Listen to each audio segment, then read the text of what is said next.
Social media did not exist when I started my career, right? And think about how that has changed the landscape of how we communicate and how we find sources and how we share information.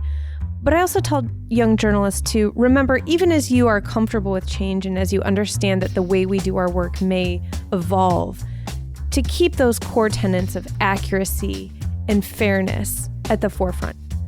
That was Marisa Kwiatkowski, investigative reporter at USA Today, talking about how diversity, equity, and inclusion are critical to our journalism industry. And this is IBJ's The Freedom Forum with Angela B. Freeman.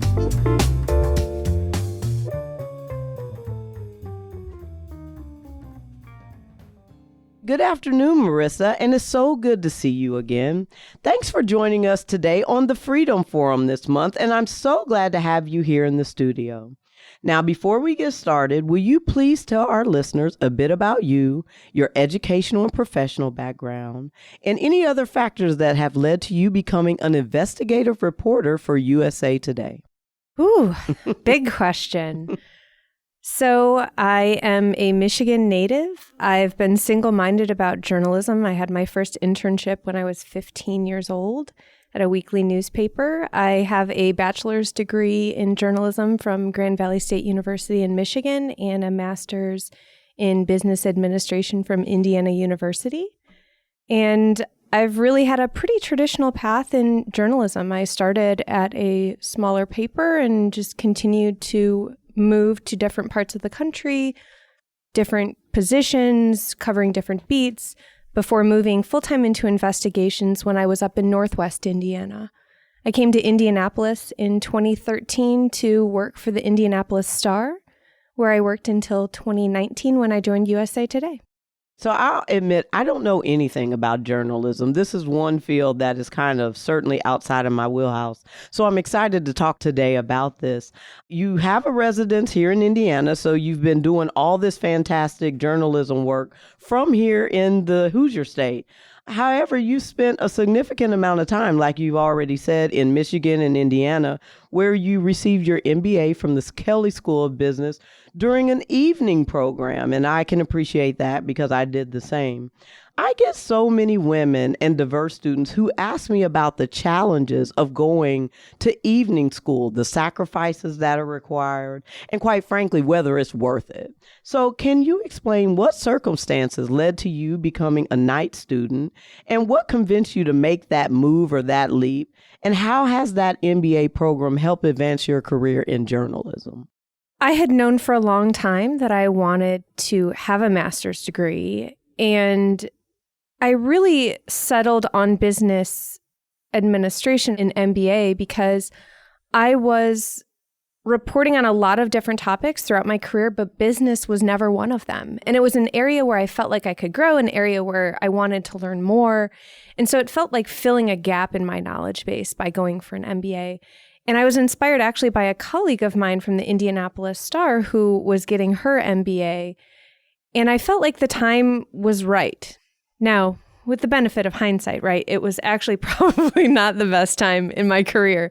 But at the time, it felt like I was really in a position in my personal life where I could have given that time. And I said, let's go for it.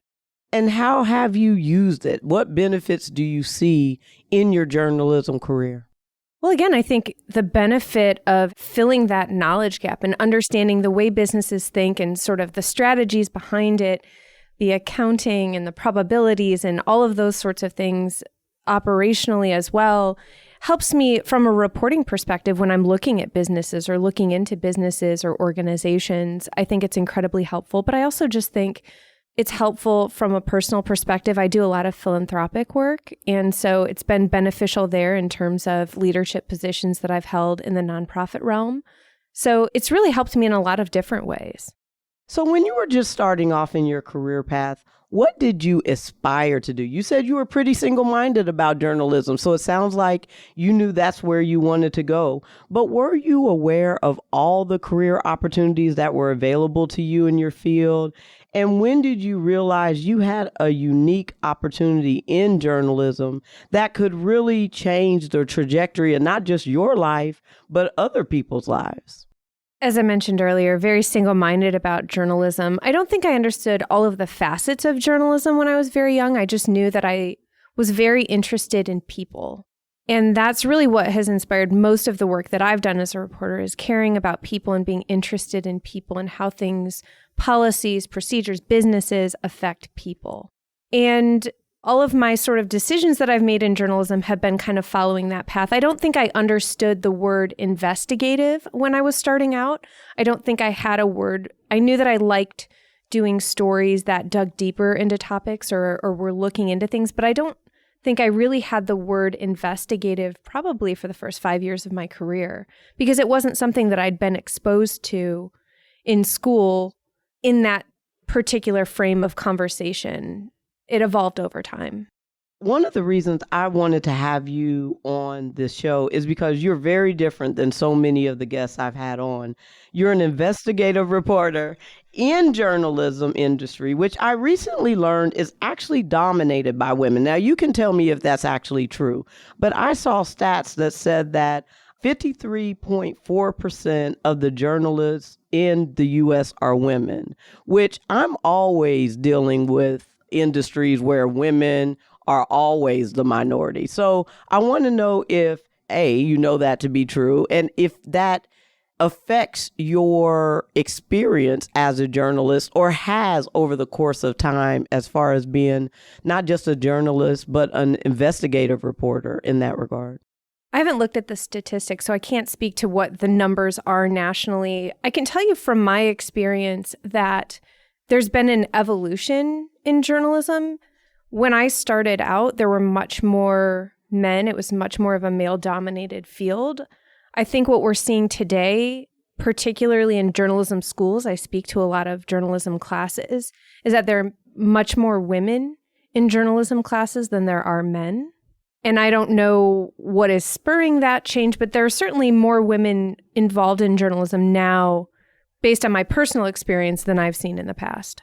Can you at least opine on whether you believe journalism is a career field that has, is there anything you just said? So I think you've already answered this question. You don't know what's spurring that change, but is there something in journalism or the field or the environment that may be different from the standard fields I'm dealing with, like STEM and law, that are clearly male dominated and are so far away from being even equal in as far as gender, that may lead women to pursue that career path than some others?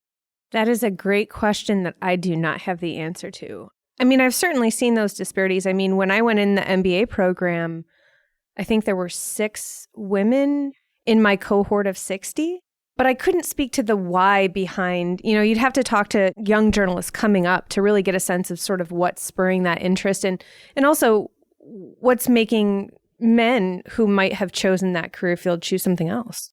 It may not be any surprise that I would suspect of the women who are in journalism, many of them are not diverse. You can certainly speak to that and tell me what you think about those trends. But I'd like to know, can you please advise if there are any things you would advise for diverse women or diverse people generally who are interested in journalism? Are there opportunities or societies or clubs or organizations that are generated to kind of drive more diversity in the journalism field as compared to, again, some of the other fields where we clearly don't see enough diversity? If you've been able to successfully get more gender diversity, which seems to be always the leading aspect of diversity, there's typically going to generally be more women that join any field, and then kind of the diversity comes with it. And it sounds like that's already happening in journalism with more women. And even now, we're actually seeing more women in law schools than has been in the past. So you've got to believe over time that will equate to more women being in the field. But what about diverse women and diverse people? Do you know if there's any opportunities that specifically propose to advance the diversity beyond gender in the field of journalism? I think it's unquestionable that journalism has a diversity problem, that we don't have enough journalists of color in the field and particularly in leadership, in investigations as well. There are a lot of ways that we are trying to change that as an industry. There are, I think, more recently trends to recruit more heavily from organizations like NABJ, NAHJ, AAJA, and others. And I think there are efforts to make sure also that we're inspiring young journalists of color to enter the field too. Is there more to be done? There's absolutely more to be done at every level of journalism. But I do think that I would argue pretty late, too late, these efforts are being made, and hopefully they will be fruitful and will mean at the end of the day, better journalism overall, because that's really what matters. We're serving the community, and the more diverse that our newsrooms are, the better we can serve our communities. Seems to me like journalism, just like being a doctor or a nurse, is a field where you need to be able to connect with your audience, right? You need people to trust you in order to tell you the truths about what's happening, what has happened. And oftentimes, for good or for bad, that trust often is culminated with someone being able to relate to their journalist or their doctor or their lawyer or whatever the case may be in order to be able to get to those important truths that you seek to uncover and really publicize in a way that if I don't trust you or if I'm not quite convinced that you want the best for me or you're truly doing this from a good place, you may not be able to get the truth of any particular story. And as with any other profession, if there are members of the community who have seen other journalists or other outlets handle something inappropriately, that affects their view of the industry at large.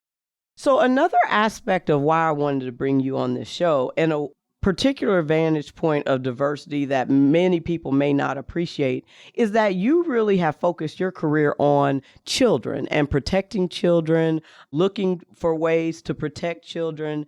And I think, again, that's very different to many of the business leaders that I've had on that are business leaders dealing with adults, dealing with adult problems. And you really have a different vantage point because you have really taken on some of the bigger challenges and issues that really affect children. And especially in your role when you are often learning, investigating, and identifying awful things that children have endured at the hands of adults, I imagine it takes some mental stamina and a very mission-based approach. So what do you believe are some particular strengths or skills that you possess that have supported your career success to date, really focusing on children and protecting children?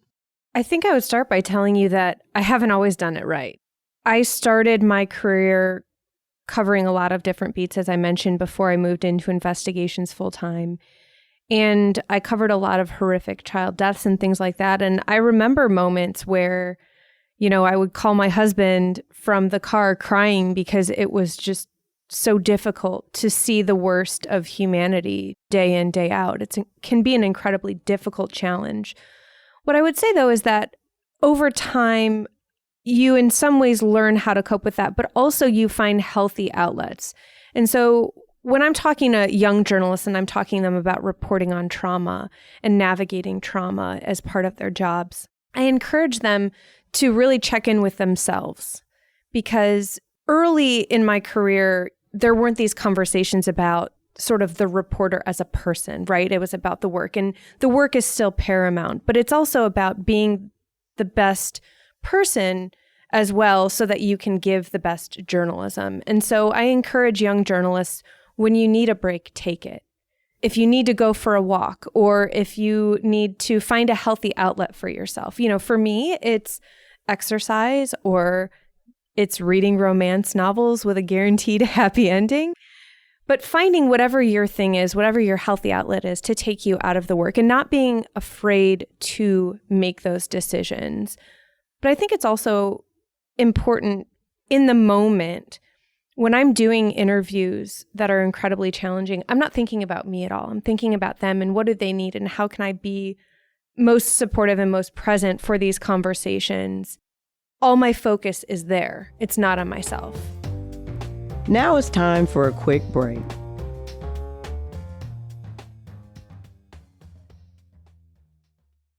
Get caught up on the state's top business news every business day with the Inside Indiana Business Radio On Demand podcast. Available now at InsideIndianaBusiness.com, Apple Podcasts, Spotify, or wherever you get your podcasts. We're back with Marisa Kwiatkowski, investigative reporter at USA Today, on this 27th episode of the Freedom Forum with Angela B. Freeman. What is some of the work that you are most proud of? What are some of the things that when you're at the end of your career, you'll look back and say, wow, I'm proud of that. I'm proud I did that story. I'm proud I was bold enough, because I have to believe, particularly in the environment where we are now, where you have to put your byline, right? You have to put your name on a story that many people may not like, may not appreciate, may be revealing things that people have tried to hide or keep secret.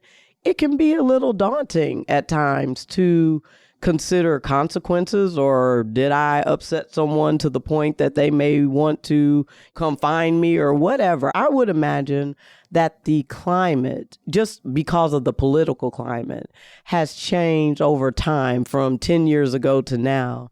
That really requires some real boldness and, again, a mission-based approach. You have to know why you're doing what you're doing and be comfortable and confident in that mission. So what are some of the stories that really make you proud or really make you appreciate that you were bold enough to push through and get it to the finish line? Asking for the stories I'm most proud of is almost like asking, who is your favorite child? Because so much of the work I've done resonates with me still today for very different reasons, right? If you're asking sort of, what am I most known for? It would probably be the work that my colleagues and I did at the Indianapolis Star relating to USA Gymnastics and Larry Nassar and the allegations of sexual abuse. Others might know the work that I did relating to the sport of cheerleading and the allegations of sexual abuse against cheerleader Jerry Harris. Others may know the work I did relating to Indiana Adult Protective Services, or the work that I did on struggles of parents to receive appropriate mental health services for their children and the ways in which they had to navigate those complex systems. So it's so hard to pick just one, because they all mean something to me and matter to me for different reasons. How important is it to you to have that kind of importance personally? Like, is that part of the journalistic process, is that you have to somehow buy into the mission of the story, like why you're doing it? Or do you just dig into a story and it's got to come out and that's what you do? Because if all of them mean something to you, you clearly have an emotional tie to the work you do. But I can't imagine that every journalist is always just so emotionally vested to any particular story. I mean, of course not, right? We all have jobs to do, and some of us are more fortunate to make story decisions than others. And I would say I couldn't even tell you how many stories I've done in my nearly 20 years as a journalist. I certainly couldn't name all of them for you. I'm fortunate, though, that at this point in my career, because I do national investigations, I have the sort of ownership over what I'm choosing. And generally, I'm choosing stories. There's a process that we as journalists go through. We say, what's the minimum story that could come out of this potential idea? What's the maximum story? What is the impact on people, on the public, if a fraction of this is true, or if all of this is true? And so as I'm making those decisions, as journalists, the most limited resource we have is ourselves and our time. And so making choices about stories that really matter to the public that we're serving. And that's how I make the decisions I make. But I haven't always been in a position where I could do that. I've done plenty of reporting where I was covering county fairs, and not in any way to diminish county fairs, but they were fun stories to do, and they were interesting stories that I'm sure meant something to the people who were involved, but they're not affecting change or impacting people's lives. So I asked you the story you're most proud of. Again, appreciating that you deal with children, and you mentioned, seeing the worst of people and how that has affected you. I can also appreciate that dealing with children also, while, needing to have the patience, also can be traumatizing. It's one of the very reasons I went into corporate law, because I can't deal emotionally with the challenges of family law or criminal law. It's a lot. It's emotional. It's people's lives being affected. And oftentimes children are somehow in the mix of that. What has been one of your most challenging stories or trying stories or traumatizing stories that you had to push through and really get to the finish line? And then how do you deal? You mentioned exercise and such. How do you deal with that stress and that, keeping your balance and keeping on mission and appreciating why you're doing what you're doing and keeping that as the finish line without letting it be so emotionally taxing that it kind of takes you out the game? It'd be difficult to pick what project I've worked on is the most challenging because they all have different types of challenges. Sometimes the challenge might be getting an organization to talk. Sometimes the challenge might be helping support somebody who's been through really extreme trauma and making sure that they understand what it means to be part of a story, because it's not just about getting the information out there. We want to make sure that as journalists, we're not doing harm. And so making sure that people who do want to be part of these stories are prepared for what that may mean, and making sure that they're making that decision in a place where they can make that choice for themselves and understand what may come forward. As an example, the first survivors who came forward relating to Larry Nassar faced a lot of pushback from people who claimed they were lying or they were just in it for the money and all sorts of other things. And it really took time for the public as a whole to accept that these allegations were true and that these women were telling the truth of their experiences. I want to ask about, because just as a novice, we hear the term whistleblower all the time. They're a whistleblower. They're a whistleblower. Is there a true definition of a whistleblower, or is a whistleblower just someone who decides, I'm going to tell the truth about something that I believe is not right, is not just, is not fair? Or is there a true legal or societal definition of a whistleblower? What constitutes a whistleblower? I am sure there is a Merriam-Webster approved definition of the word whistleblower. I would say, generally speaking, in the journalism context, when I hear that terminology, they're talking about somebody who may be involved in an organization and is sharing information about what's going on within that organization, putting their careers at risk, or there may be some legal risk involved depending on if there are NDAs or that sort of thing. But generally, that's kind of the context that you hear that word. If you use that word more broadly, certainly you can talk about anyone who's sort of raising an alarm or shedding light about something else. What was your big break? I'm sure there are plenty young journalists listening to this show who want to know, how do I get there? How do I become that journalist? How do I get to USA Today or IndyStar or any other major journalism publication? How did you get that break? Were you discovered? Did you write a high school story that got picked up? How did that come about?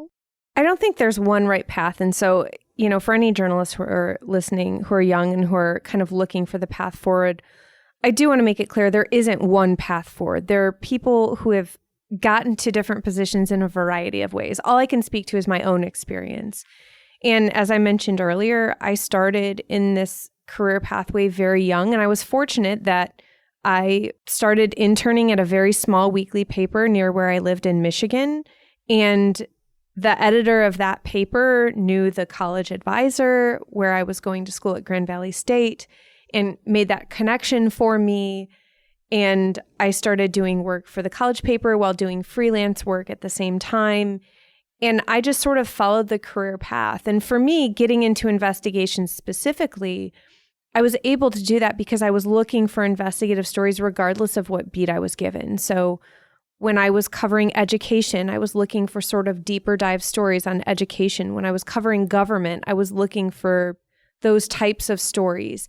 And I did enough of those stories that I was fortunate to have supportive bosses at the Times of Northwest Indiana who said, we love the work that you've been doing on all of the beats that you've been given. Would you be interested in doing investigations full time? And I said, why, yes, I would. So I have the misconception that, or I guess the misperception that to be a big time journalist, you need to live in New York or LA or be in the Wall Street Journal. But you told me you've lived here this whole time. So again, for aspiring journalists who don't know the career path or who don't know how you get into the industry, it seems like you don't necessarily have to go to these huge cities, that there are opportunities in every major city to really become a journalist. So what would you advise as far as getting an opportunity at a local paper or a media outlet, etc.? Well, first, let me say that everyone's definition of success is different. And there are some of the best journalists that I know are local journalists who are covering their local communities. Here in Indianapolis, there are amazing journalists in every facet of the media landscape who are doing work that really matters. And that is success. They are being successful and doing amazing work. For those who are interested in the national landscape, yes, most opportunities may exist in New York or DC or LA, but there are also increasingly more opportunities, especially since the pandemic, for remote work. So my job is completely remote. I can work from here in Indianapolis, or I could work from a teeny tiny little town in Wyoming if I wanted to. I'm fortunate in having that geographic adaptability. And there are increasingly more jobs like that that do exist with national outlets or international outlets. But again, success can also be had here at home. And I know people who are covering communities that they grew up in, and that for them is incredibly meaningful work, and they're doing work that matters. Yeah, I can appreciate so many of our local anchors and media personalities. I mean, when I look into them, they have had amazing journalistic history. Like their careers have been amazing. And you don't know that just watching them present the news every night. I really appreciate that many of our local journalists, and of course our national media personalities as well, often do behind the scenes when they're not sitting on the, local news, are doing real journalism, doing investigative work, following up with people who call in and say, hey, I know something you all should be interested in. And I don't think, again, because that's not my wheelhouse, I don't think I ever appreciated all it takes to be that person. Like, even if you're sitting at the news anchor, that during the day you're out and about on the beat, talking to people, getting stories, writing, etc. So just in that respect, obviously journalism is all about writing, right? That's the crux. It's like legal. What do you think makes a good writer? Or makes you, good enough? Like if you're going to journalism school, if you're majoring in journalism, clearly they're teaching you all how to write persuasively. I mean, it sounds a lot like law school, or to at least write factually. What are some of the nuggets that you've learned and continue to implement in your writing today? And for all the young aspiring journalists who may be listening, what should they be focusing on as they continue to aspire to be a journalist with regard to academic rigor and writing challenges? When I talk to young journalists, I always tell them to be in this profession, you have to be comfortable with change. And when I say that, what I mean is so much about the way that we do our work has changed since I started. Social media did not exist when I started my career, right? And think about how that has changed the landscape of how we communicate and how we find sources and how we share information. But I also tell young journalists to remember, even as you are comfortable with change and as you understand that the way we do our work may evolve, to keep those core tenets of accuracy and fairness at the forefront and ethics, right? We need to still, even while we adapt with the changing landscape, understand that we have this commitment ultimately to the public and making sure that we are being accurate and fair and that we are acting with integrity with anyone that we're interacting with. Let me ask you, going back to kind of the diversity landscape in the context of journalism. I know as a Black and African American woman, it is often the perception of African Americans that we just get such a poor representation in the media, in journalism, that it's always the worst of us that gets the story or the limelight, not all the good things that are happening, and that affects the way people, the public, view diverse people, African Americans, Hispanic people, etc., especially if you're in a small town in Wyoming where you don't have Black people around you or you don't have people of color around you. To know that that's not true, or that's that person, but that's not every person of that particular race or ethnicity. So what are some of the tenets that you hold valuable, and speaking to that fairness piece, that equity piece, around how you report on things, or how you consider how the public may view or engage with your stories, how they may look at the people or the kinds of people that you are discussing or describing with a fair lens, with a sense of, okay, that's one person, not a whole ethnicity of people, those kind of things. Because I do believe that's true. I mean, I watch news today and be like, why'd they have to put that person? Why'd they have to speak to that person? Why couldn't they have gotten a more educated person, or a person looking a little more reasonable? Why did they have to put the Black person with no shirt on, or, whatever the case may be? And I do believe over time, that does affect public perception. If that's all you see, that's all you know, you don't know any better, it is what it is. So what are your thoughts about that? Well, first of all, I think that's a completely fair criticism. And I think that certainly going back into time, you can see that absolutely being true. And many, many publications who have looked back at their past coverage, recognizing that they have made those mistakes. And I do think there is an effort now to do better. Are we there yet? Of course not. But I'm glad that at least these outlets are trying. I think specifically to my work, because my work is a subset of the broader journalism community, I don't generally write, for lack of better terminology, stories that are happy, right? And I do think it's incredibly important, to your broader point, that we are showing successful people of color who are doing incredible things, because there are many, many, many people out there doing amazing things that deserve to have the spotlight shown on the work that they're doing. Specific to my work, though, I think when I'm looking at, and I do look at the diversity of my source network and how I'm having those conversations, I'm making sure that in these investigations that I'm doing, that I'm also making sure to include experts who are people of color, who are incredibly knowledgeable about these topics and have something important that needs to be heard on this broader topic that I'm investigating. So while it may not be the sort of, again, happily ever after type stories that I'm doing, I'm still trying to make sure that I'm fully representing all the facets of communities that I cover, or aspects of communities that I cover. Again, though, I think as an industry, we can and should be continuing to do better, because I do think it can have an impact in places that may not have the diversity that a place like Indianapolis does.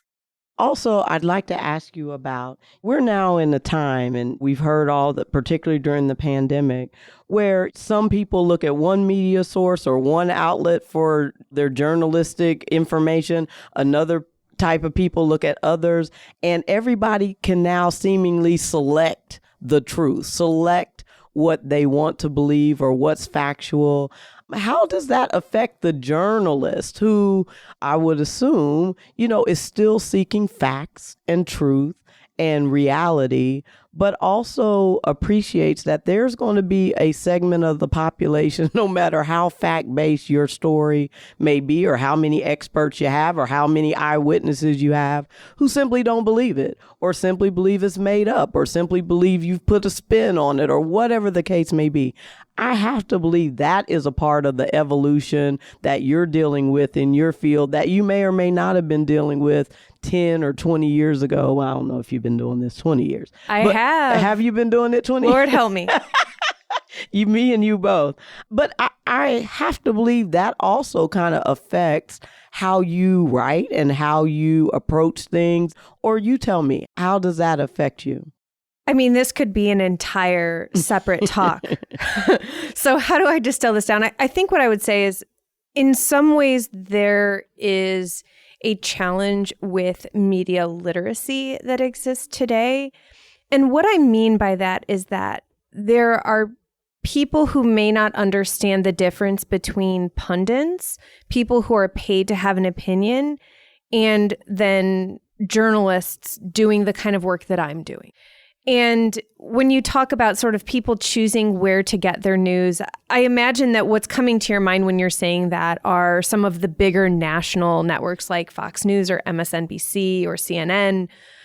And there's certainly a place for those or entities in the media landscape, and a lot of people engage with them. But I would also say to the general public to understand that there is a difference between people who are paid to have a perspective, paid to have an opinion that they share with the public, versus those who put facts out there.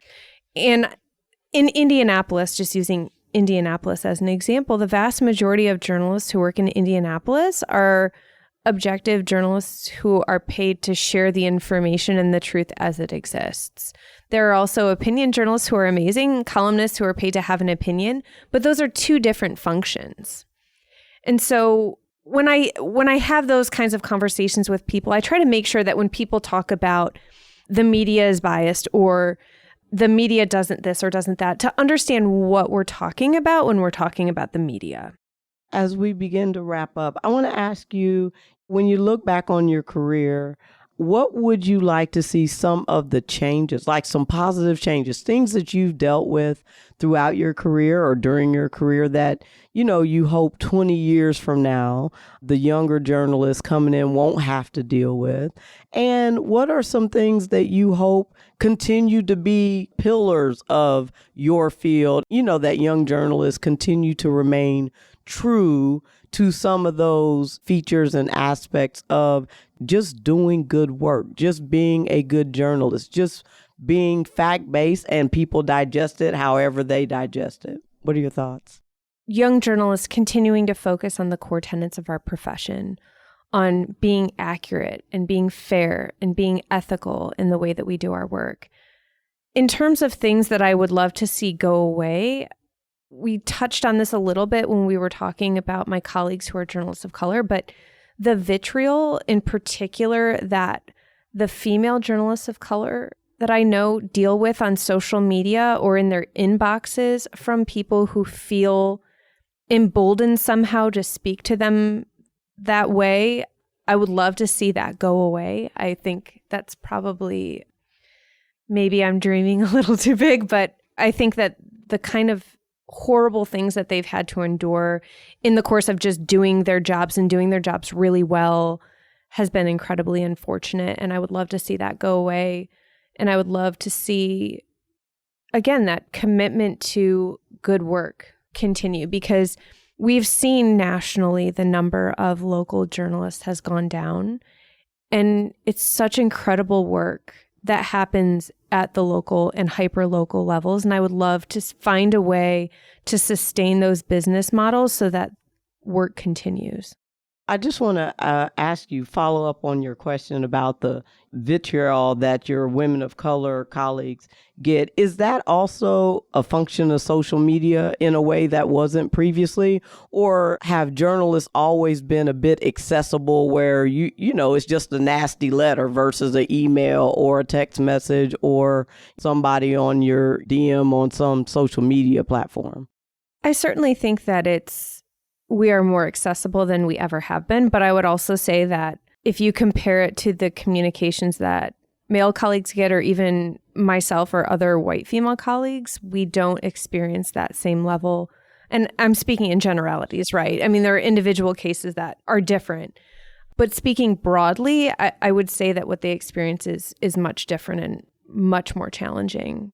I appreciate you bringing that up, because I don't think that that's something that certainly the public would know or appreciate or even be privy to. And it just continues to hearken on how there are biases and there are disparities in me and you are doing exactly the same thing, but how the public receives it from you versus how they receive it from me are very different. I appreciate that, and I appreciate you bringing that to our attention. So as we come to a close, I want to finish by asking you, what would you suggest to any diverse journalists who are interested and young journalists? What would you suggest they do or aspire to do in order to make sure that they can become a true professional journalist, either here in Indiana or elsewhere? And how would you assert them to seek mentors? I would wonder what mentorship looks like in Indiana in the journalism field. Like, where would you get, if I'm a young aspiring journalist, who do I go to get mentorship or to find out where I can write a little story for my local paper or write a story for my college paper or whatever? Like, what does that look like? First, to young journalists of color, we need you in our profession. So please join us and please don't get discouraged by the process. I'd also say there are a lot of different ways to get mentors. There are mentors that you can find through organizations, again, like NABJ or NAHJ, AAJA, and others. There's also a Media Mentors website where people who are at all levels of our profession have volunteered their time and want to hear from young journalists who need a safe place to have a conversation and feel supported. I'm part of that organization. You can reach out to me anytime. And there are lots of journalists in Indiana who would love to support young journalists who are coming up and help encourage them. Speaking more broadly about kind of how do you get into this field and how do you move forward, you said it yourself. The more that you can produce the work, the more you'll be able to move into those positions. I so appreciate you giving me this education. Again, this is truly a field I know nothing about. It is so outside of my wheelhouse. And it's so, I think, given where we are with so much focus and attention these days on media outlets and media and journalism, it's really a great opportunity to focus on what it takes to be a journalist and how that career path has changed. And that is still very important that we have people in our community, in our city, who want to aspire to stay true to the facts and let the public know the truth about what may or may not be happening in any organization, any institution, in their local chamber or legislative bodies or et cetera. So thank you for all that you do. Thank you for being a part of our Indiana community. And thanks for coming to be on the Freedom Forum this month. Thank you for having me. Thank you again to Marisa Kwiatkowski, and thanks to you for joining us on this 27th episode of IBJ's The Freedom Forum with Angela B. Freeman.